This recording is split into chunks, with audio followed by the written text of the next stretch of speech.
Bismillahirrahmanirrahim. Assalamualaikum warahmatullahi wabarakatuh.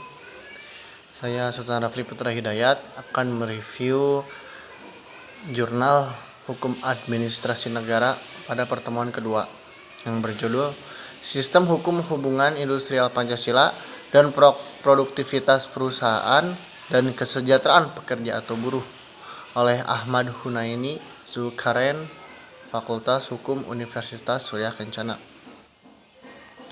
Sistem demokrasi ekonomi Pancasila merupakan sistem demokrasi ekonomi konstitusional dalam sebuah konsep negara hukum modern dengan pola negara kesejahteraan atau suatu sistem demokrasi ekonomi sebagai hasil pengejawatahan dari konsep integralistik Pancasila, yaitu suatu konsep sistem demokrasi ekonomi yang bukan saja hanya mengejar pertumbuhan untuk sekelompok kecil anggota masyarakat, tapi juga mengutamakan kesejahteraan bagi seluruh rakyat Indonesia.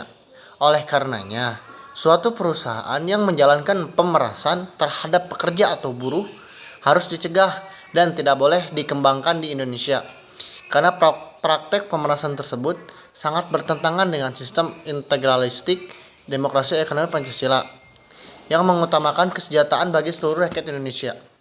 Guna mengatur hubungan yang terbentuk antara para pelaku dalam proses produksi barang dan jasa yang menyangkut aspek ekonomi, sosial, politik, dan budaya yang berkaitan dengan hubungan pekerja atau buruh, pengusaha, dan pemerintah yang di dalamnya secara mekanik fungsional saling berhubungan antara komponen jiwa bangsa hukum, struktural hukum, substansi hukum, dan budaya hukum dengan tujuan mencapai produktivitas perusahaan dan kesejahteraan pekerja atau buruh berdasarkan pada nilai-nilai Pancasila dan Undang-Undang Dasar 1945.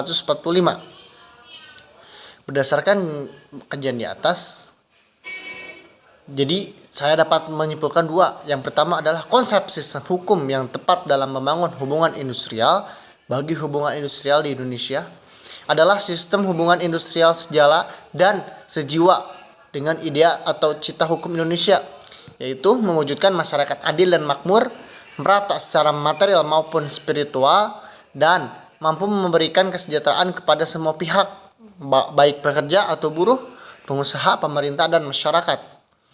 Yang kedua, hubungan industrial Pancasila terhadap produktivitas perusahaan dan kesejahteraan pekerja atau buruh akan sangat nampak pada hubungan industrial dengan memandang pekerja atau buruh sebagai manusia yang bermartabat dan sederajat yang mudah melakukan komunikasi, koordinasi, konsultasi, sehingga setiap permasalahan sekecil apapun dapat diantisipasi. Setiap perbedaan pendapat dapat diselesaikan dengan mudah dengan jalan musyawarah, mufakat, mogok, atau penutupan perusahaan, lockout tidak pernah digunakan. Mungkin itu saja yang dapat saya sampaikan terkait jurnal Hukum Administrasi Negara pada pertemuan kedua ini. Mohon maaf bila ada kekurangan atau kesalahan dari saya. Terima kasih. Wabillahi taufiq wal hidayah. Wassalamualaikum warahmatullahi wabarakatuh.